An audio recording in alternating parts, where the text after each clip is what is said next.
সম্মানিত উপস্থিতি, কোরআনের মধ্যে যে সূরাটা আছে, যে সূরাকে আমরা অতি সহজে চিনি, জানি, পড়ি, নাকি না? আমার কথা কি আপনারা বুঝতেছেন? একটু আওয়াজ দিবেন, কারণ ইখলাস সমাজের বুকে নষ্ট হওয়ার পথে। বলনেওয়ালা চিন্তা করে এমন ঠিকঠাক মতো বলতে হবে সবাই না, যাতে করে পুনরায় আমাকে দাওয়াত দেয়। আর শ্রোতাদের মাঝে এমনও আছে যারা মনে করে কণ্ঠ ভালো হলে থাকবো, নয়তো ভাগবো। আচ্ছা, আমি যদি এইভাবে কথা বলতে থাকি, ভাই আপনারা কি থাকবেন না ভাগবেন? কারা কারা ভাগবেন একটু হাতটা দেখান তো। একজন পাওয়া, দুইজন পাওয়া গেছে, তিনজন, চারজন। ভাগবেন না, ভাগবেন না কারা, একটু আল্লাহরে হাতটা দেখান। ভাগবেন না। এই যে এখন দুই তিনজনে উঠাই নেই, বুঝেইলে থাকুন, এলে থাকুন না। বন্ধু, আমরা আল্লাহর কোরআন থেকে কথা বলবো, রাসূলুল্লাহর আদর্শ থেকে কথা বলবো। যাদের ঘুম ধরে আপনারা চলে যাবেন, কথা বুঝতেছেন? যাদের ঘুম ধরে আপনারা চলে যাবেন, শর্ত হলো ফজরের নামাজ পড়ার জন্য যাবেন, কথা বুঝতেছেন? আপনার রাত, গভীর রাত 12টার পরে 12টা পর্যন্ত এই ওয়াজ শোনা জরুরি নয়, ফজরের নামাজ পড়া আপনার জন্য জরুরি। এই ওয়াজ শুনে যদি আপনার পরিবর্তন না হয়, এই ওয়াজ হলো আপনার আমার জন্য একেবারেই ভিত্তিহীন, একেবারেই মূল্যহীন, কথা বুঝতেছেন? কোরআনুল হাকিম থেকে আমি যে আয়াতে কারিমা তেলাওয়াত করেছি, কোরআনে একটা সূরা যার নাম আপনারা শুনেছেন, সূরা ইয়াসিন। নবীজি বলেন প্রত্যেকটা জিনিসের একটা আত্মা আছে, দিল আছে। কোরআনের একটা আত্মা আছে, সেই আত্মাটার নাম হলো সূরা ইয়াসিন। দুনিয়ার জমিনে যারা সূরা ইয়াসিন তেলাওয়াত করে, আমার আল্লাহ রাব্বুল আলামিন তার জন্য রহমতের দ্বারা ভরপুর করে দেন। বলুন তো, ঘরে ঘরে সূরা ইয়াসিনের তেলাওয়াতের দরকার আছে কিনা? তাহলে আসুন আমরা এর থেকে কিছু কথা বলি। আল্লাহ বলেন وَنُفِخَ فِي الصُّورِ فَإِذَا هُمْ مِنَ الْأَجْدَاثِ إِلَى رَبِّهِمْ يَنْسِلُونَ قَالُوا يَا وَيْلَنَا مَنْ بَعَثَنَا مِنْ مَرْقَدِنَا هَذَا مَا وَعَدَ الرَّحْمَنُ وَصَدَقَ الْمُرْسَلُونَ। কে বলেছেন? যারা বলেন কে বলেছেন? আল্লাহ বলেছেন وَنُفِخَ فِي الصُّورِ فَإِذَا هُمْ مِنَ الْأَجْدَاثِ إِلَى رَبِّهِمْ يَنْسِلُونَ। যখন সিংহা ফুৎকার দেওয়া হবে, তখন কবরগুলো উন্মোচিত করা হবে, তারা ছুটে চলবে ময়দানে হাসরের দিকে। এরা বলবে, দুর্ভোগ, কে আমাদেরকে নিদ্রা থেকে জাগালো? কারা বলবে? কথা কন, কারা বলবে? কবরবাসী কবর থেকে জাগ্রত হয়ে বলবে, দুর্ভোগ, কে আমাদেরকে নিদ্রা থেকে জাগালো?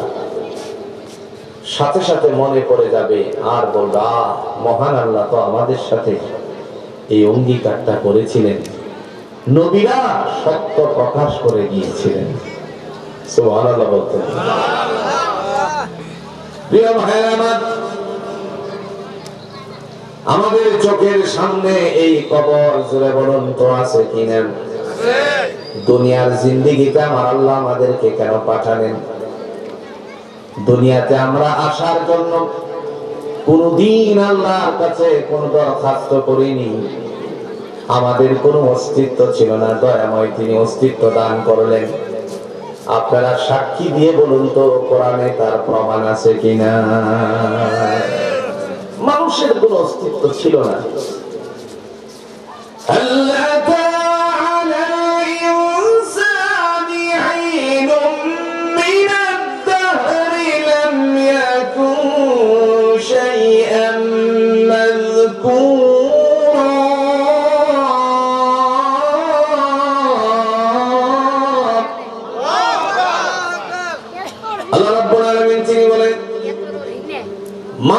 জীবনে এমন একটি সময় অতিবাহিত হয়েছে যেই সময়টুকুর মধ্যে উল্লেখযোগ্য বিষয়বস্তুতে পরিগণিত ছিল না। কোথাকার আব্দুল্লাহ, কোথাকার আমেনা, আপনাদের এই যে দেলোয়া কান্দি, এই দেলোয়া কান্দির মেয়ে আবার গাজীপুরের ছেলের সাথে জুড়ে বলেন বিবাহ হয় কি হয় না? গাজীপুরের মেয়ে দেলদুয়া থানার ভিন্ন ভিন্ন জায়গার মধ্যে বিবাহ বন্ধনে আবদ্ধ হয়ে পুত্রবধূ হিসাবে আসলো। আল্লাহ পাক রব্বুল আলামিনের পক্ষ থেকে তাদেরকে স্বামী স্ত্রীর বন্ধন কায়েম করে দিলেন। অতঃপর তারা যখন শয্যা সঙ্গী হয়ে গেল, আল্লাহ বলেন পিতার পৃষ্ঠদেশ থেকে মাতৃজঠরে আমি এক ফোঁটা নাপাক সূত্রের বন্দোবস্ত করলাম, যা তার মায়ের পেটে গেল। ডিম্বাণুতে প্রবেশ করার পরে একে একে করে 40টা দিন আমি সেখানে অবস্থান করালাম। 40 দিন অতিবাহিত হওয়ার পরে আস্তে করে আমি রক্তের চাকা রূপে রূপান্তরিত করলাম। আজকে মেডিকেল সায়েন্স, চিকিৎসা বিজ্ঞানীরা তথ্য আবিষ্কার করেছে, আল্লাহ তাআলা 1450 বছর আগে কোরআনের ভিতরে তা উল্লেখ করেছিলেন। আর 40 অতিবাহিত হওয়ার পরে তিনি ডাক দিয়ে বলে গোশতের টুকরার উপর রূপান্তরিত করলাম।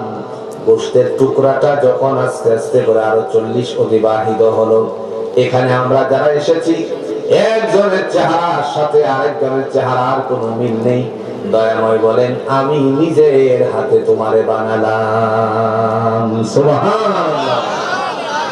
কার হাতে? আল্লাহ কি হাত আছে ভাই? কথা কোন আছে? আল্লাহর হাত আছে, তবে হাত নিয়ে গবেষণা করার কোনো সুযোগ নাই। হাতের দলিল কোরআন দিয়ে আল্লাহ বলতেছেন,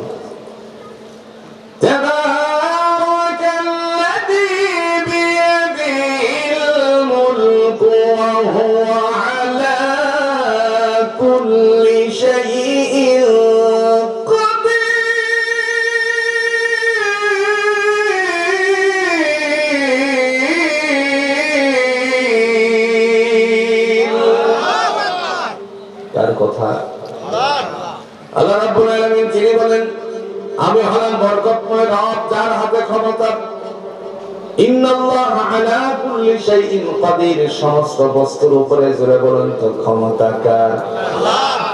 আচ্ছা আপনারা সাক্ষী দিয়ে বলুন তো, যেই জমিনের মধ্যে বসছেন এই জমিনের মধ্যে কোন ধরনের কিছু লাগানো হবে কি হবে না? হবে।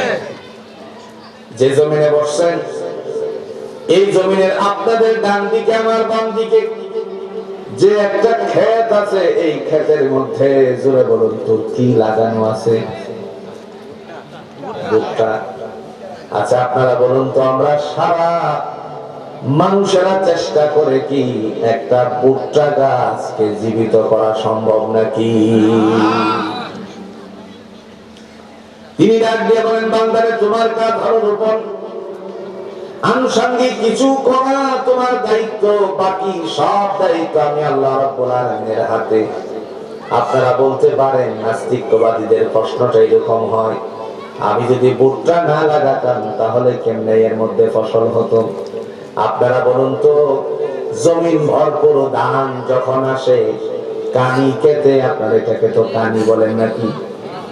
1 বিঘা জমিনের মধ্যে মোটামুটি আকারে মানুষ প্রচেষ্টার মাধ্যমে ধান যখন মারাই, সেখানে দেখা গেল প্রায় 18 থেকে 20 মণ দরে ধান হলো। হয় কি হয় না? জমিনের মধ্যে ভরপুর ধান, বৈশাখ মাসে ঝড়ো হাওয়া শুরু হয়ে গেল, আকাশ মেঘাচ্ছন্ন, মানুষ তখন ঘরে থাকে। যে আকাশটা মেঘাচ্ছন্ন হয়ে ঝড়ো হাওয়া বসতে শুরু করলো, বইতে শুরু করলো, তখন দেখা যায় ঘরের ভিতরে জুড়ে বলুন তো ডাকে কারে? আল্লাহ। জোরো হাওয়া পড়ছে, আল্লাহ যদি ধানগুলো নষ্ট হয়ে যায় তুমি শিলা বৃষ্টি দিও না। বলে কি বলে না?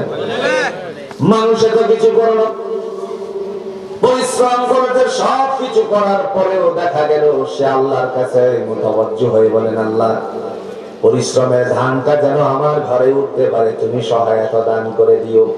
তার মানে সর্বোপরি জুড়ে বলুন তো ক্ষমতা কার কাছে? পৃথিবীবাসীদের জন্য আল্লাহ ঘোষণা দিয়েছেন, রব্বুল আলামিন তিনি ডেকে বলেন, বান্দারে দুনিয়াতে তোমারে কেন পাঠালাম? লিয়াবলুয়াকুম আইয়ুকুম আহসানু আমালা, পরীক্ষার হল হিসাবে পাঠালাম কে দুনিয়াতে আমলের দিক থেকে আমার কাছে অধিক উত্তীর্ণ। এটাকে জাস্টিফাই করার জন্য তোমারে আমি দুনিয়ায় পাঠাইছি। একটু সাধারণ ভাবে ব্রেইনটাকে সতেজ করেন। পরীক্ষার হলে কোন ছাত্র যখন ঢোকে 2 থেকে 2.5-3 ঘন্টা পর্যন্ত পরীক্ষা দেয়। আগে 3 ঘন্টা ছিল, এখন একটু কমে গেছে। কথা বল না কেন?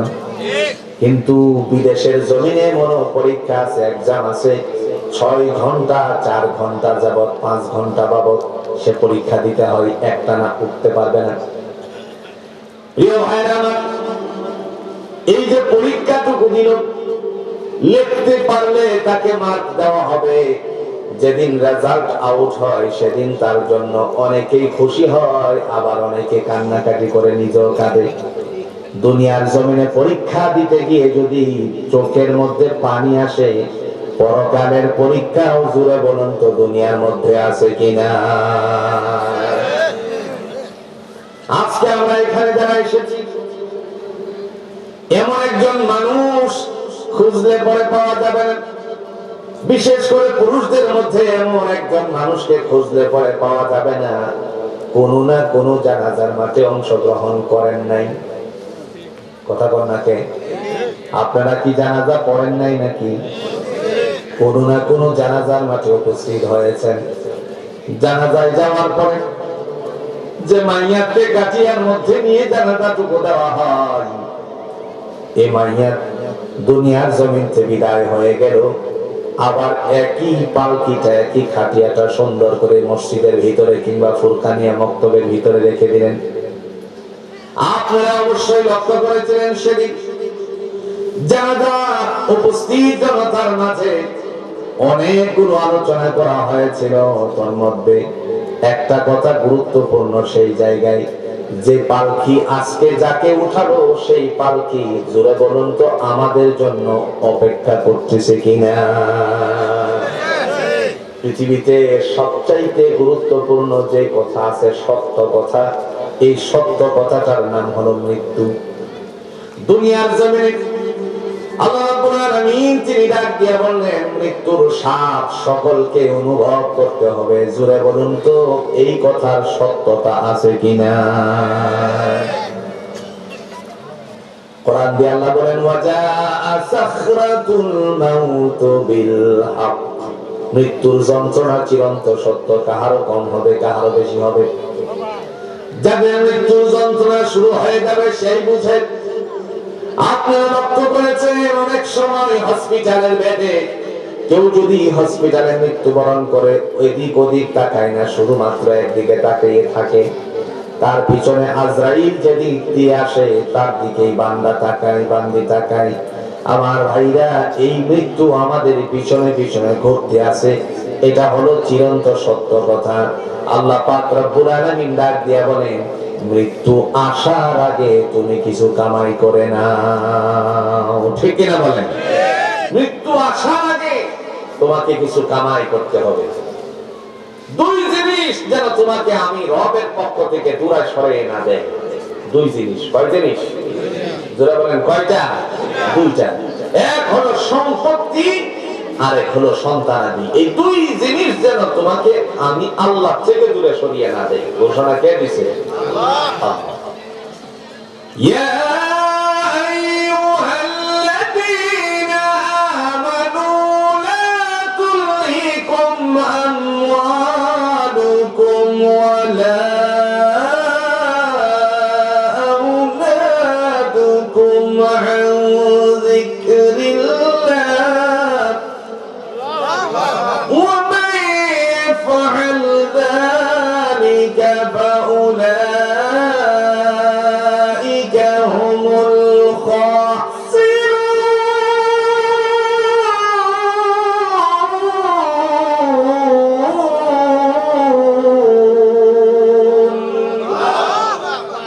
কে বলেছেন?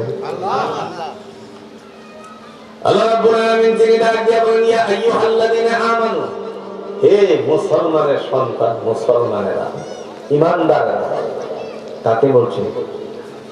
কথা বুঝেন? আর একটু জোরে বলেন। ইমানদারদেরকে মুসলমানের সন্তান, মুসলমানকে আল্লাহ ডাক দিয়েছেন। কোন ইসলামের বিদ্বেষীদেরকে ডাক দেন নাই।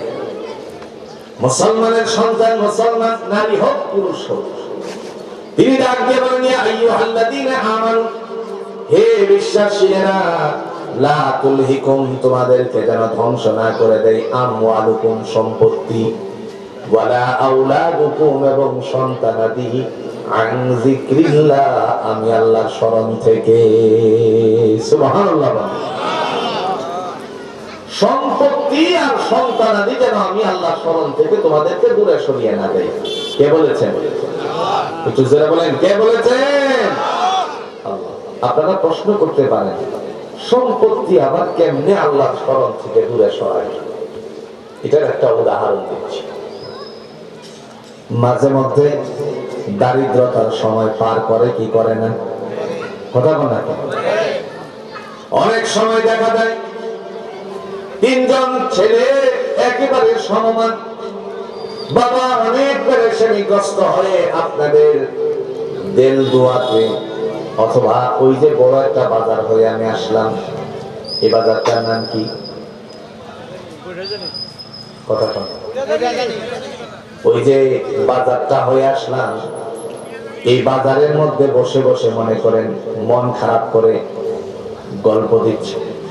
পিছন দিক থেকে একজন এসে বলল, তোমার মন খারাপ কেন? তখন তিনি বললেন, ভাই, তিনটা ছেলে একই সমান, একটাও কামাই রুজি রোজগার করে না, আমার একা কামাই দিয়ে ঘরের ভিতরে 5 জন মানুষ কেমনে চলি? তার মানে স্বামী স্ত্রী আর 3 ছেলে, এরা মিলে জুড়ে বলুন তো কয়জন হলো? 5 জন। উনি যুক্তি দিলেন, তোমার একজন ছেলে বিদেশ পাঠিয়ে দাও। মুহূর্তের মধ্যে বলল, কেমনে বিদেশ পাঠাবো? আবার তো পয়সা করি না। সে বলছে, আমার শ্যালক সিঙ্গাপুর থাকে, তুমি এর প্রস্তুতি নাও, আমি যেন তোমার জন্য একটা ভিসার ব্যবস্থাপনা করতে পারি। সে বলছে, কেমনে প্রস্তুতি নিব? বলছে, তোমার যে একটা দেলোয়ার কান্দিতে জমিন আছে রাস্তার পাশে, এই জমিনটা বিক্রি করে ফেলো। সে বলতেছে, 3টা ছেলে আমার, যদি এটা বিক্রি করে ফেলি তাহলে এরা থাকবে কোথায়? বাড়িতে তো জায়গা কম। মুহূর্তের মধ্যে ডাক দিয়ে বলে, আরে তুমি চিন্তা করো না, ছেলেরা যদি ভালো কিছু করতে পারে তাহলে বাড়ির চিন্তা করো কেন? সম্ভব হলে এটাও তো হতে পারে টাঙ্গাইল শহরে তারা 5 তলা 7 তলা বাড়ি বানাতে পারে। কথা বলনাকে বুদ্ধি দেওয়ার পিছনে আর একটা অন্তরে লুকায়িত বিষয় আছে। তার কারণ হলো, এই জমিনের পিছনের জমিটা হলো তার। কথা বুঝেন না? এই জমিনের পিছনের জমিটা কার? তার। সে দেখে দেখে বলল, এটা যদি মনে মনে বলে আমার যদি হয়ে যায় তাহলে রাস্তা সংলগ্ন আমার একটু বড় জমিন হয়ে যায়। তারপরে বলল, তোমার পিছনের জমি তুমি নিয়ে নাও, তো আমার কি পয়সা করি আছে নাকি? আসলে পয়সা করি আছে, জমিনের যেন দাম না বাড়ে সেজন্য সেটা নিতে আগ্রহ প্রকাশ করেনি। 2 সাইডে যারা মালিক আছে, 2 সাইডের মালিকদেরকে সে নিজেই বলে দিল ফোনে, অমুকের জমিটা বিক্রি করবে, আমার শ্যালকে ভিসা দিবে, তোমাদের কাছে গেলে বলিও তোমরা রাখতে পারবা না, পয়সা নাই, আমার এটা দরকার। শেষ পর্যন্ত তার কথা 2 পক্ষই শুনে গেল। একটা পর্যায়ে বলে দিল, তুমি যদি আমাকে আস্তে আস্তে করে টাকা দাও তারপরে জমিটা নিয়ে নাও। এ বলতে লাগলো, এই তো ঠিক মতো আসছে জায়গায়। যখন ভিসা পাঠালো, ভিসার টাকা কেটে ফেললো, জমিনটা রেজিস্ট্রি নিয়ে নিল, এরপরে আস্তে আস্তে করে পয়সা করে দিয়ে দিল। শেষ পর্যন্ত আল্লাহর বান্দা সিঙ্গাপুর যাওয়ার পরে অবস্থা ভালো হতে শুরু করলো, ভালো একটা ভিসা দিয়েছে। সেখানে যাওয়ার পরে বান্দা এবার বাড়িতে মাস শেষ হওয়ার পরে 1 লক্ষ টাকা বাবার নামে অ্যাকাউন্ট করে গিয়েছিল, সেখানে পাঠিয়ে দিল। 1 লক্ষ টাকা পাওয়ার পরে বাবার মনে, জোরে বলুন তো, খুশি না বেজার? আনন্দিত হয়ে শেষ পর্যন্ত বাজারে গেল, আবারও মুস্কি মুস্কি হাসতে শুরু করলো। পিছন দিক দিয়ে গিয়ে বললে, কাহা আপনাদের এলাকায় কি বলে এটাকে? চাচারে কি বলে? চাচাই বলে। চাচা আপনার মনে খুব আনন্দ নাকি? পিছন দিক থেকে ডাক দিয়ে বলতে লাগলো, ভাতিজা আমার মনে অনেক আনন্দ, তোমার ভাই বিদেশ থেকে 1 লক্ষ টাকা আজকে পাঠিয়েছে, চা খাও। কি খাও? আমার কথা কি বুঝতেছেন? চা খাও যখন বললো, এর মধ্য দিয়ে 2 জন আরো আসলো। তারা বলতেছে, কিরে তুই তো চাচার সাথে গল্প ভালো জামালি, চাচা কি ব্যাপার? তো তোমরাও চা খাও। এই চায়ের আড্ডার ভিতরে মুয়াজ্জিনের কণ্ঠ থেকে আযানের ধ্বনি উচ্চারিত হলো জোহরে। বলছে, হাইয়া আলাস সালাহ, এসো নামাজের দিকে, হাইয়া আলাল ফালাহ, এসো কল্যাণের দিকে। কল্যাণের ডাক দেওয়ার পরে সে গল্পটা বাড়াতেই শুরু করলো। একটা পর্যায়ে আরেকজন লোক এসে বলল, সবাই তুমি চা খাওয়াচ্ছ, আগামী থেকে তুমি মেম্বারে নির্বাচন করবা নাকি? কোনা ছেলে ভালো ইনকাম করতেছে। 3টা বেজে যাওয়ার পরে বাড়ি থেকে মেয়ে ফোন দিয়ে বলতে লাগলো, আপা আপনি কি দুপুরে খাবেন না নাকি? কমারে আসতে আসি। এবার 3টার ফোন আসার পর একটু সময় লাগে এখান থেকে উঠতে, আরো আধা ঘন্টা চলে গেল। বাড়িতে যাওয়ার পরে দেখলো গোয়ালের যে গরুগুলো ছিল, গরুগুলো বাইরে বাঁধার কারণে তাদের সমস্ত শরীরটারে মলমূত্র দিয়ে নষ্ট করে ফেলেছে। বলছে, মা গরুটির একটু গোসল করায়নি। গরুরে গোসল করাতে গিয়ে আল্লাহর বান্দা আবারও মুয়াজ্জিনের কণ্ঠ থেকে আসরের আযান উচ্চারিত হয়ে গেল, ধ্বনি উচ্চারিত হয়ে গেল। এমত অবস্থায় গরু গোসল করিয়ে রাখলো। নিজে গোসলের প্রয়োজন, গোসল করতে গিয়ে শেষ পর্যন্ত খাবার খেতে গিয়ে দেখা গেল আসরও চলে গেল। অথচ যেদিন দারিদ্রতার সময় ছিল, অভাব ছিল, তখন আপনাদের মসজিদের মনে করেন প্রথম কাতারের মুসল্লি ছিল। যখন টাকা পয়সা আসতে শুরু করলো, সাথে সাথে প্রথম কাতার কেন শেষ কাতারে যাওয়ার তার সময় হয় না? এরকম মানুষ জুড়ে বলুন তো, পুরা দেলদুয়ার থানায় খুঁজলে পাওয়া যাবে কিনা? যখন সম্পত্তি ছিল না, তখন আল্লাহরে খুব ডাকছে। যেই পয়সা করে ছেলেরা কামাই শুরু করেছে, এই ভিতরে খালি আপনার উৎরাইতে আছে। উৎরানি বুঝেন তো? ভিতরে খালি টাকা আসতেছে। প্রিয় ভাইয়েরা আমার, এই হলো একজনের অবস্থা। আপনারা বলতে পারেন সন্তানের কারণে কেমনে আল্লাহর স্মরণ থেকে দূরে সরে যায়। এটা আরেকটা দৃষ্টান্ত দেই। অনেক সময় আমার বোনেরা এখানে অনেকে এসেছেন, অনেক সময় যদি বলা হয়, বোন আমার আপনি কি নামাজটা পড়েছেন নাকি, তখন তিনি বলে, কেমনে নামাজ পড়ি? কুলের শিশু তো আমার প্রস্রাব করে সব কাপড় ভিজায় দিছে। যদি বলা হয়, আপনি কি অন্য কোনো কাপড় নাই? বলছে, আমার যে কাপড়গুলো আছে এগুলো তো তুলে রেখেছি। আমাদের দেশের অনেক মেয়েরা আছে, মহিলারা আছে, শাড়ি পরে না স্বামীরে দেখানোর জন্য, কিন্তু কিস্তি নিতে সাপ্তাহিক যে ম্যানেজার আসে তার সামনে ঠিকই ভালো কাপড় পরে যায়। আমি মনে হয় ভুল করছি। সুকেসের ভিতরে সাজিয়ে রেখেছে শাড়ি কাপড়, অথচ রাসূলুল্লাহ বলেন তোমার স্বামীর সামনে ভালো কাপড়টা পরবা। কিন্তু ওই সময় দেখা যায় ভালো কাপড় পরে না। স্বামী গাজীপুর থেকে চাকরি করে বৃহস্পতিবার দিন বাড়িতে আসে, এসে দেখে বিবি শুধু কাজে কাজে ব্যস্ত। আপনাদের দেলোয়ারকান্দির কথা বলছি না, বাংলাদেশের বিভিন্ন জায়গার কথা বলছি। আপনাদের মেয়েরা অনেক ভালো, কথা বুঝেন? স্বামী এসে দেখলো সে কাজ করতে আছে। তিনি যেন বোঝাচ্ছে, আমি কিন্তু বসে খাই না, তুমি যেমনি পরিশ্রম করো আমিও সারা সংসার গোছাই। কথা হয় না রে? এই যে আপনি এই কাজটা করলেন, আপনার জন্য নবী মুহাম্মদুর রাসূলুল্লাহর আদর্শ বাস্তবায়িত হলো না। আল্লাহ আপনার প্রতি খুশি না। স্বামী আসার আগে আপনাকে নিজের পরিপাটি করবেন, স্বামীর সামনে ভালো কাপড়টা পরে যাবেন, স্বামী আপনার দিকে সুন্দর দৃষ্টিতে তাকাবে। আল্লাহর নবী বলেন, এদের সময়টুকু যতটুকু পার করবে ততটুকুর মধ্যে আমার আল্লাহ তাদের উভয়ের আমলনামায় নেকি উল্লেখ করতে থাকবে।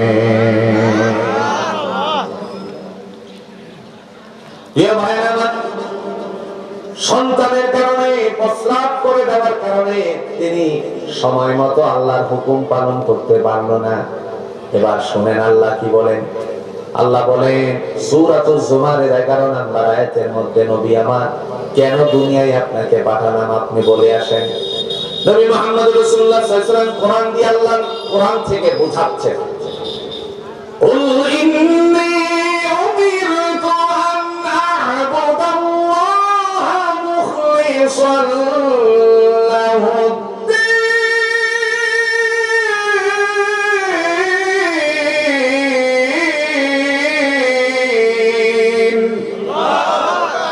কে বলেছেন? কুল, ও নবী আপনি বলুন, ইন্নী উমিরতু, আমি আদিষ্টিত হয়েছি।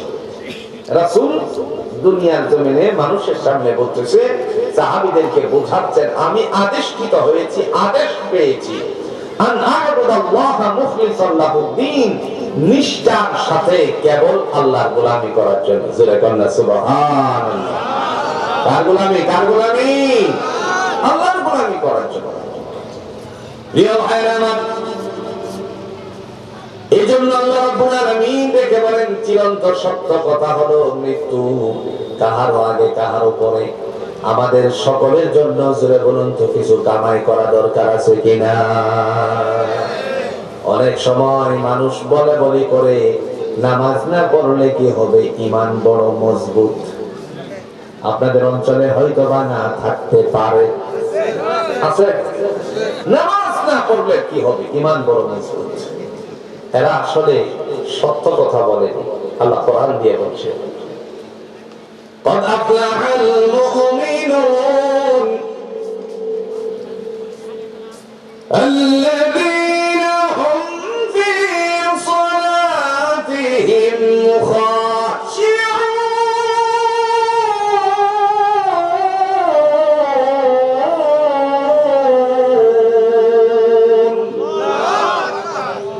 আল্লাহ বলেন মুমিনেরাই হলো সফলতা অর্জনকারী। তারা কারা? আল্লাযীনা হুম ফি সালাতিহিম খাশিউন, যারা বিনয়ের সহিত নামাজ আদায় করে, নামাজের ভিতরে ভিন্ন কোনো দিকে মত ঘুরায় না। আর আমাদের অবস্থা হলো সারাদিন ব্যবসা করার পরে কারে বাকি দিছে মনে নাই, কিন্তু যখন নামাজে যাই তার কথা মনে পড়ে। না ভুল বলছি? সারাদিন কাজ করলো, কাজ করতে গিয়ে সেনা, আপনাদের এটাকে কি করে? কথা বলে এটাকে কি করে? ওই যে ঘাস কোটায় এটাকে কি বলে? কাছি, কাসুন, কাসুন, হ্যাঁ কাসুন। ওই যে ঘাস ওটা, ওইটা কোন জায়গায় রাখছে মনে নাই। হঠাৎ করে যখন সে আজান শুনলো, নামাজে গেল, তখন মনে পড়ে গেছে অমুক আইলের আড়ালের মধ্যে রেখে দিয়েছে। আপনারা বলুন তো, নামাজির নামাজের মধ্যে কেবল স্মরণ করতে হবে কাকে? আপনারা বলতে পারেন আমরা এর থেকে বাঁচবো কেমনে? এটা তো জরুরি নাকি না? আমাদের জন্য মন মস্তিষ্ক যেন নামাজের ভিতরে থাকে, অন্য জায়গায় না যায়, সেজন্য বাঁচার উপায় কি? এর জন্য সহজ একটি পন্থা হলো নামাজের ভিতরে থাকা অবস্থায় আপনি যখন তাকবীরে তাহরিমা বাঁধবেন, বাঁধার পরে আপনার দৃষ্টি শক্তিটা নিয়ে যাবেন সিজদার জায়গায়। যতক্ষণ পর্যন্ত দৃষ্টি শক্তি আপনার সিজদার জায়গায় থাকবে, ততক্ষণ পর্যন্ত মস্তিষ্ক অন্যদিকে কাজ করবে না, নামাজের ভিতরেই থাকবে। আমার কথা যদি বিশ্বাস না হয়, আগামীকাল আমার কথা মতো আপনারা ট্রাই করে দেখবেন, তাহলেই বুঝে আসবে। এরপরে যখন আপনি রুকুতে যাবেন, দুইটা পন্থা। এক হাদিস হলো বৃদ্ধাঙ্গুলের পায়ের গোড়াল আগার মধ্যে রাখবেন, আর একটা হাদিস হলো সিজদার জায়গাতেই রাখবেন। দুটো হাদিসে আছে। এই জায়গায় যদি রাখেন, আপনার মন মস্তিষ্ক নামাজের বাইরে যাবে না। এরপরে রুকু থেকে সোজা হয়ে আবার দৃষ্টি শক্তি নামাজের সিজদার জায়গায় থাকবে।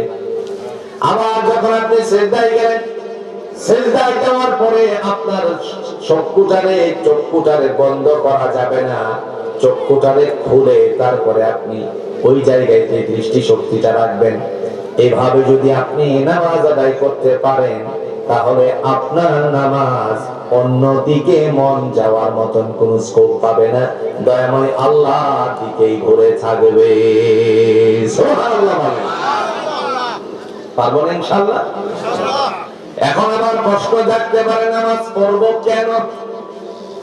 জাগেনি কথা কোন না, নামাজ পড়বো কেন? আল্লাহ তো এই জন্য পড়বো। الذي جعل لكم الأرض فراشا والسماء بناء وأنزل من السماء ماء فأخرج به من الثمرات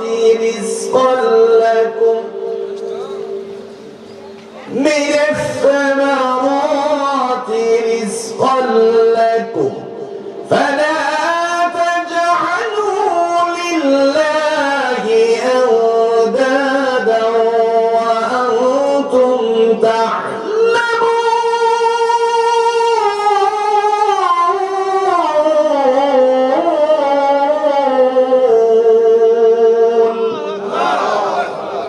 কার কথা? রব্বুল আলামিন তিনি ডাক দিয়া বলেন, এই জন্য তোমরা আমার বিধান পালন করবা। আল্লাযী জাআলা লাকুমুল আরদা ফিরাশা, আমি তোমাদের জন্য জমিনটারে বানালাম বিছানা। জমিন কি? আরো জোরে বলেন। আচ্ছা আপনারা বলুন তো, যেই জায়গাটার মধ্যে আপনারা বসছেন এর চেয়ে উত্তম বিছানা দুনিয়াতে আরো কিছু আছে নাকি? আপনাদের টাঙ্গাইলের সবচেয়ে ধনাঢ্য ব্যক্তি যদি মারা যায়, যদি সে মুসলমান হয়, জোরে বলুন তো তার আসল বিছানাটা কি হবে? আরো জোরে। যেন তার জন্য কোরআন ঘোষণা দিয়েছে, মিনহা খলাকনাকুম, আমি তোমাকে এই মাটি থেকে সৃষ্টি করেছি, ওয়া ফিহা নুঈদুকুম, আবার এই মাটিতে রাখা হলো, ওয়া মিনহা নুখরিজুকুম, এই মাটি থেকে উত্তোলন করা হবে, তারাতান উখরা, আমরা কে কি করেছিলাম সব কিছু আল্লাহর পক্ষ থেকে বুঝিয়ে পাওয়ার জন্য। ঠিক কি না বলেন? প্রিয় ভাইরা আমার, তিনি ডাক দিয়ে বলেন, বিছানা হলো তোমাদের জন্য আল্লাহর পক্ষ থেকে, এটা এই জন্য নামাজ পড়লাম। ওয়াসসামাআ বিনাআ, আকাশকে ছাদ বানালাম। শুধু সেটা ছাদই নয়, এমন ছাদ যার মধ্যে কোনো ফাটলতা নাই। বিল্ডিং বানানোর সময় ইঞ্জিনিয়ার সাহেব একটা কাগজের মধ্যে একটা বিল্ডিং বানিয়ে দেয় কি দেয় না? যখন সেন্টারিং হয় কাগজের মধ্যে লিখে দিল 6 ইঞ্চি দূরত্বের মধ্যে রড বাঁধতে হবে। এই সময় ইঞ্জিনিয়ার সাহেবের লেখা অনুযায়ী না বেঁধে মিস্ত্রি কাজের ফাঁকি দেওয়ার জন্য মাঝে মধ্যে 6.5 7 পর্যন্ত গেছে। হয় কি হয় না? এমন অবস্থায় ইঞ্জিনিয়ার সাহেব তিনি যখন ভিজিট করতে আসলেন, শেষ পর্যন্ত সেখানে দেখলেন যে মিস্টেক হয়েছে অনেক বড় বড়। বললেন, তুমি এই কাজটা কেন করলে? তখন সে পকেটের ভিতরে হাত ঢুকিয়ে দেয়, কেউ না বুঝলো ইঞ্জিনিয়ার বুঝছে। কথা বলতে আমার কথা বুঝেননি আপনারা? ইঞ্জিনিয়ার সাহেব যখন বললেন, তুমি এত বড় মিস্টেক করলে কেন? তখন মিস্ত্রি সাহেব, কন্ট্রাক্টর সাহেব পকেটের ভিতরে হাত ঢুকালেন। কোথায়?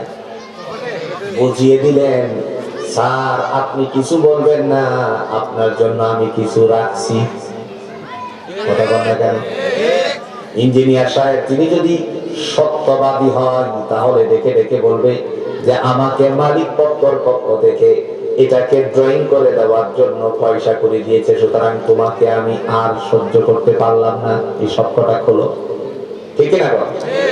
সাদ হয়ে যাওয়ার পরে কোন না কোন জায়গা দিয়ে ভুল হয়ে গেল। এমন অবস্থায় বৃষ্টির পানি জমা হওয়ার পর ছাদের কোন না দিক দিয়ে লিকেজ হয়ে আস্তে আস্তে করে নিষ্কাশিত হয় ঘামে, তলে দিয়ে ঘামে। এরকম কখনো কখনো ছাদের মধ্যে, জোরে বলুন তো, দেখা যায় কি যায় না? আল্লাহ বলেন, তুমি আমার এই ছাদটার দিকে তাকাও। সুম্মারজি'ল বাসার, বারবার তাকাও। কাররাতাইন ইয়ানকালিব ইলাইকাল বাসারু খাশিআন ওয়া হুয়া হাসীর। তোমার দৃষ্টি তোমার দিকে ফিরে যাবে, আমি আল্লাহর ছাদের সৃষ্টির মধ্যে বিন্দু পরিমাণ ত্রুটি বিচ্যুতি ধরা পড়বে না। সুবহানাল্লাহ। বান্দার এই ছাদ ওই ছাদ না, এখানে আমি অনেক শাওয়ার ফিটিং করেছি ঝর্ণা দ্বারা। ওয়ানজালা মিনাস সামাই মাআন ফাআখরাজা বিহি মিনাস সামারাতি রিজকান লাকুম।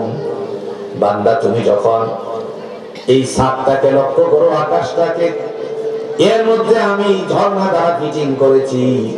সময়ে সময়ে তোমার জমিনের মধ্যে পানি আমার এই ছাদ থেকে ফেলে দেই। কেন? যেন তোমার রিজিকের ফয়সালা বর্ধিত হয়। আমি আল্লাহ তোমার এই জমিনটার মধ্যে পানির বন্দোবস্ত বৃষ্টি দিয়ে করছি। ঠিক কিনা বলেন? কেমন শাওয়ার ফিটিং করেন দেখেন। আকাশের মুখটা যেদিকে, শাওয়ারের মুখটা যেদিকে ঘোরানো থাকে, এই সময় এই দিকে বৃষ্টি হয়। অনেক সময় দেখা গেল আপনারা এই দেলুয়া কান্দি থেকে রওনা করলেন দেলদুয়ারের দিকে, মোটরসাইকেল নিয়ে বের হতে পারতেছেন না বৃষ্টির জন্য। 1 কিলোমিটার যাওয়ার পরে বৃষ্টি বন্ধ হয়ে যাওয়ার 1 কিলোমিটার যাওয়ার পরে দেখা গেল ওইদিকে 1 ফোঁটা বৃষ্টিও নাই। বলেন তো এমন অবস্থা কখনো কখনো আপনারা দেখছেন কিনা? আল্লাহ রাব্বুল আলামিন তিনি ডাক দিয়ে বলেন, বান্দারে, যেখানকার জমিন পিপাসাগ্রস্ত থাকে, যেখানকার মানুষেরা অস্থির হয়ে যায়, জনজীবনে অস্থিরতা আসে, আপনারা বলতে পারবেন ঢাকা শহরে তো মানুষ ঢাকার বসবাস করে, এখানে রাস্তাঘাটে তো কোনো ধরনের ধান লাগাই না, অন্য কিছু লাগাই না, তো বৃষ্টি আল্লাহ কেন দেন? এই বৃষ্টি দেওয়ার পিছনে কারণ হলো জনজীবনের অস্থিরতা দূর করা। যখন মানুষের গরম ভাব শুরু হয়ে যায়, আকাশের বৃষ্টি যখন দেখা যায় না, দেখবেন রাস্তাঘাটের মধ্যে ধুলি কণাগুলি উঠতে আছে, মানুষের জীবনে অনেক কষ্টদায়ক হচ্ছে। আল্লাহ রাব্বুল আলামিন যিনি আকাশ থেকে বৃষ্টি বর্ষণ করেন, জমিনের সমস্ত ধুলি কণাগুলিকে মিটিয়ে দিয়ে মানুষের জীবনে একটা স্বস্তিরতা দান করেন, গরমের ভাব দূর করে দেন। কখনো কখনো গরম বেশি পড়লে আপনার বাড়িতে মশা কামড়াবে, যখন একটু ঠান্ডা পড়ে সাথে সাথে মশাগুলোকে আমার আল্লাহ স্তব্ধ করে দেন। তিনি হলেন রব। আপনারা সাক্ষী দিয়ে বলেন তো, ওই আল্লাহ আসেনি? সত্য বলছেন তো? আল্লাহ আছে? কোথায় আছে বলেন? আলাল আরশ। আল্লাহ তিনি আরশে অধিষ্ঠিত বটে, কিন্তু আপনাদের এই দেলুয়া কান্দিতে নাই।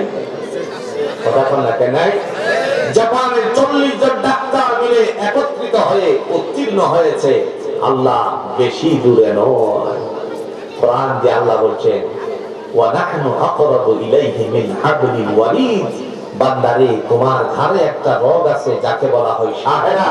আল্লাহ বলেন, এই সাহেরা রোগের চেয়েও আমি আল্লাহ তোমার অতি সন্নিকটে আছি। তিনি কয়, জোরে কোন আল্লাহ কয়, আরো জোরে বলেন আল্লাহ কয়। আল্লাহ এই যে এক বলছেন, এটার দলিল আছে? দলিল কোরআন দিয়ে আল্লাহ বলতেছেন, ওয়া ইলাহুকুম ইলাহুন ওয়াহিদ লা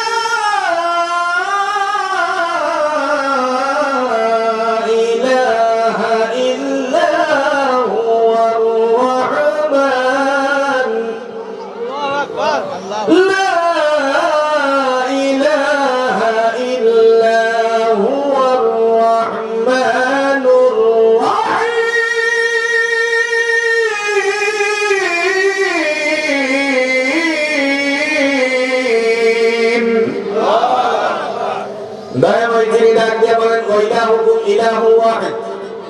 তোমাদের উপাস্য একমাত্র উপাস্য, লা ইলাহা ইল্লা হুয়া, তিনি ছাড়া আর কোনো উপাসনাকারী নাই। হুয়ার রহমানুর রহিম, তিনি হলেন পরম করুণাময় এবং দয়ালু। আল্লাহ পাক রব্বুল আলামিন ডাক দিয়া বলেন, বান্দারের সময় যেদিন যার পড়িয়ে যাবে, সেদিন আমার পক্ষ থেকে ফয়সালা হয়ে যাবে। দুনিয়ার জমিনে আল্লাহ আজরাইলকে পাঠাবেন, এক সেকেন্ড কারোর জন্য অপেক্ষা করা হবে না, আগেও না পরেও না, সময় মতো জুড়ে বলুন তো হাজিরা দিবেন কে? আল্লাহর পক্ষ থেকে আজরাইল সময় হয়ে যাবে আর উপস্থিত। সেদিন পৃথিবীর সমস্ত সন্তানেরা মিলে যদি কাউকে আটকাতে চাই, জোরে বলেন পারবে নাকি? দুনিয়ার জমিনে কোনো মানুষকে যদি কেউ বাঁচিয়ে রাখতে চাই, পারবে নাকি? আল্লাহ পাক রব্বুল আলামিন ডাক দিয়ে বলেন, মৃত্যুর স্বাদ সকলকে অনুভব করতে হবে। কুল্লু নাফসিন যায়িকাতুল মাউত, মৃত্যুর স্বাদ সকলকে অনুভব করতে হবে, নাফসকে অনুভব করতে হবে। প্রত্যেক প্রাণীর জন্য একই কথা আসছে, বিশেষ করে মানুষের জন্য। যখন মালাকুল মউত হাজির হয়ে যায় তখন তার হাতে দুইটা রুমাল থাকে। নবীজি বলেন, একটা রুমাল হবে সবুজ রঙের, আর একটা রুমাল হবে লাল রঙের। যাদের জন্য আল্লাহ সন্তুষ্ট তাদেরকে সবুজ রঙের রুমাল দ্বারা আস্তে করে তার আত্মাটা বের করে নিয়ে আসবে। তবে আত্মা বের করার সময় যতটুকু কষ্ট হবে, এই কষ্টটা পৃথিবীবাসী সবাই মিলিয়ে দিলেও তারা সহ্য করতে পারবে না। সাইয়্যিদুল মুরসালিন আহমদ মুস্তাফা সাল্লাল্লাহু আলাইহি সাল্লামের বিবি আম্মা জান হযরত আয়েশা সিদ্দিকা রাদিয়াল্লাহু তাআলা আনহা তিনি ডাক দিয়ে বলেন, মানুষ যখন মারা যেত তাদের চেহারা থেকে যখন ঘাম নির্গত হতো, আমি মনে করতাম তারা মনে হয় দুনিয়াতে অপরাধী। যেদিন রাসূলুল্লাহ সাল্লাল্লাহু আলাইহি সাল্লাম দুনিয়া থেকে বিদায়ের সময় হয়ে গেল, আমি দেখলাম ওনার চেহারা থেকে পসিনা বের হলো। সেদিন থেকে বুঝলাম মৃত্যুর স্বাদ সকলকে অনুভব করতে হয়। কাহারও কষ্ট কম হবে, কাহারও বেশি হবে। ঈমানদার মুমিন মুত্তাকির জন্য জোরে বলুন তো আল্লাহর ফয়সালা আছে কিনা? প্রিয় ভাইরা আমার, আজকে এখানে যারা উপস্থিত হয়েছে, অনেকের বাবা নাই মা নাই, যাদেরকে কবরস্থ করেছেন, দুনিয়ার জমিনে সবাই মিলে যদি চেষ্টা করি কবর থেকে তাদেরকে একটা সময়ের জন্য ফিরিয়ে আনবেন, জোরে বলেন সম্ভব? কথা বলতে সম্ভব? তবে বাংলাদেশে কবর থেকে ফিরিয়ে এনেছিল বিগত সরকারের আমলে, এটা কিন্তু সম্ভব ছিল। লাগছে না? কবর থেকে আনে কেমন লাগছে না? যেমন দুই ভাই মিলে বসে আছে কবরের পাশে, এক স্বামী গিয়ে ভোট দিতে গেল, গিয়ে বললেন, আমি যে ভোট দিতাম আসলাম, দেখো তো আমার ভোটটার কি অবস্থা। তখন মুরব্বী মানুষ সে বলতেছে, আমার ভোটটা কি অবস্থা, আমার চিলিপটা দাও। সাথে সাথে যে এজেন্ট আছে, এজেন্ট বলতেছে, চাচা বাড়িতে চলে যান, আপনার ভোট দেওয়া হয়ে গেছে। কথা কয় না? গেছে না দিন? কথা কোনাকে যায়নি দিন? এই সময় চাচাও খুব বিচক্ষণ, এখন না চাচা হয়েছে, আগে তো তার গতিবেগ পাওয়ার কম ছিল, কথা কোনাকে কম ছিল, এখন না শরীর দুর্বল হয়েছে। সে বলতেছে, ভাতিজা দেখো তো তোমার শাশির ভোটটার কি অবস্থা। তো কি না বলতেছে, মিছিলা খাতুন। কি খাতুন? কথা কয় না। কি খাতুন? মিছিলা খাতুন। আগের নাম তো ছিল এরকমই নাকি? ঠান্ডার মা, মিষ্টির মা, হ্যাঁ এরকম নাম ছিল না? মিছিলা খাতুন। মিছিলা খাতুনের ভোট দেওয়া হয়ে গেছে। কথা বুঝে এই মুহূর্তে বলতেছে, মাথায় হাত দিয়ে বসে, আহারে দীর্ঘ 50 বছরের সংসার ছিল, তুমি একটা ভোট দিতে আসতে পারলা না, আমারে তুমি দেখে দেখতে পারলা না, আমারে কি করতে পারলা না, একটু দেখে দেখতে পারলা না। তার মানে কি শাশি আছে না মারা গেছে? কথা কোন নাকি আছে না মারা গেছে? মারা গেছে। তাদের কেউ নিয়ে আসা হয়েছিল, আমরা এই বাংলাদেশের মাটিতে মৃত ব্যক্তিকে কবর থেকে আইনে ভোট দেওয়াতে চাই না। কথা বল না কেন? আপনার ভোট আপনি দিবেন, পারবেন না ইনশাআল্লাহ। তবে গণভোটকে হ্যাঁ রায় দিয়ে জাতির মধ্যে আপনি বিচারের স্বচ্ছতা দেখাবেন। রাজি আছেন তো ইনশাআল্লাহ? প্রিয় ভাইরা, ওই সময়টুকুর মধ্যে যারা চলে যাবে, আমরা এখানে যারা আছি আমরাও যেদিন চলে যাব, খাটিয়ার মধ্যে নিয়ে কয়েকজনে যখন জানাজা কমপ্লিট করে আস্তে আস্তে করে হাজারো মানুষের ভিড়ে, শত মানুষের ভিড়ে, লাখো মানুষের ভিড়ে যখন জানাজা কমপ্লিট হয়ে যাবে, কয়েকজনে মিলে কাঁধের মধ্যে তারপরে আপনাদের এই কবরস্থানে নিয়ে যাবে। কবরস্থানে নিয়ে যাওয়ার পরে মাটি দেওয়ার পর সকলেই যখন চলে আসে, দুনিয়ার জীবনে কত মানুষ নিয়ে আড্ডা দেওয়া ছিল, এখন সে নীরব হয়ে গেল, একা হয়ে গেল। প্রিয় ভাইরা আমার, ওই যে তারে রেখে আসলেন, জোরে বলুন তো, ডাকলে কি আমরা পিছন দিক থেকে কোনো কথা শুনবো নাকি? সকলকে এই স্বাদ গ্রহণ করতে হবে। যেদিন কবরস্থ করা হবে, ওই কবরে রাখার সময় আমার আল্লাহ রাব্বুল আলামিনের কত বান্দারা চোখের পানি ছাড়ে, চোখের পানি ছেড়ে ছেড়ে কবর দিয়ে চলে আসে। আমরা যাদেরকে কবরস্থ করি, ওই মানুষগুলোর পথেই আমাদেরকে যেতে হবে, এর কোনো বিকল্প নাই। খবরে রাখলো, কবর থেকে একদিন আমার আল্লাহ রাব্বুল আলামিন উঠাবে। আমি বিস্তারিত কথাগুলো বলার আগে আপনারা সহজ করে বুঝে নিবেন, আল্লাহ পাক রব্বুল আলামিনের পক্ষ থেকে বান্দার জন্য কাহারো জান্নাতি গালিচা হবে, কাহারো জন্য জাহান্নামের একটা টুকরা হয়ে যাবে। বন্ধুরা, এক কথায় সবাই যখন পৃথিবী থেকে বিদায়ের সময় হয়ে যাবে, আমার আল্লাহ রাব্বুল আলামিন একজন ফেরেশতাকে দায়িত্ব দিয়েছেন, যার মুখের মধ্যে শিঙ্গা লাগালো, ওই শিঙ্গাটা চারবার ফুৎকার দিবে। 4টা বার ফুৎকার দেওয়ার পরে সমস্ত পৃথিবীটা ধ্বংস হয়ে যাবে।